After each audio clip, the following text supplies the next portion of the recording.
Come on. These relationships that you think are so awesome. And you know why? And I'll fill you in a little. I'll fill you in, especially the teenagers in the audience.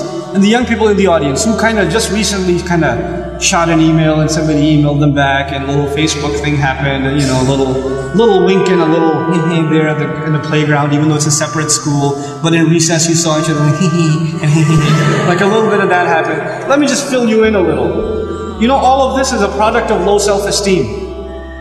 You think you're ugly. So if a guy thinks you're cute, you're like, oh, really? I'm beautiful? You know, you have low self-esteem. You think nobody's gonna like you, nobody's gonna want to marry you, and all of that stuff. And on the other hand, the guy, like, you know, we don't have good friendships and good relationships, and we're looking for something. And most of the guys, I don't have to tell you what's going on in your head. You and I have ijma' on this issue. The things that go on in our head. There's no reason for me to explain all of that to you, you know.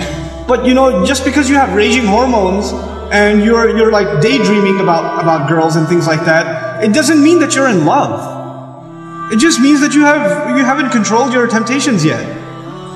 And you're ruining somebody's life. You're ruining an entire family. You realize what you're doing? And you call it love? You tell me if she was like 50 pounds fatter, you still be in love? Because she's the same person, same ruh inside her jasad, right?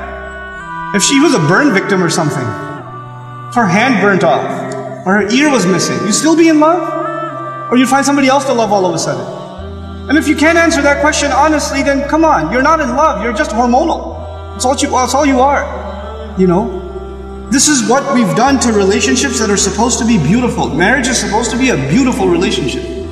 It's supposed to be a lifelong relationship. But because you're watching all of these models on TV and stupid, like, you know, women that are just throwing themselves at men and all this stuff, and you've developed this delusional concept of what it means to have love in your life. Delusional concept. Our deen came to free the world from this nonsense. To free it. Because we have a more mature understanding of what it means to have love in your life. You know, to have, I'm not saying you shouldn't marry someone you like, you should. You should be attracted to your future spouse. All of those things are fine. But there's a decency that you have to exhibit before then. You know? And if you're okay with talking to a girl like that, you should be okay with somebody talking to your sister. You're okay with that too? Not if you have any ounce of decency left inside you. If you do, then, you know, this is how we have to end these things. And now if you've been in that kind of relationship, or you're in one of those relationships right now, nobody knows. Only Allah knows and you know. Don't raise your hand, please. Right? But I'm saying, you're like, oh, after today's lecture, I have decided I no longer want to be your friend. You know, don't even write that, because even then you're looking for a response. You're kidding yourself. And then you're checking, did she write back? Yes, we should no longer be friends. And then you'll write back, you're right, we really shouldn't be friends anymore. And then she'll write back, yeah, never again. And then you're still doing it.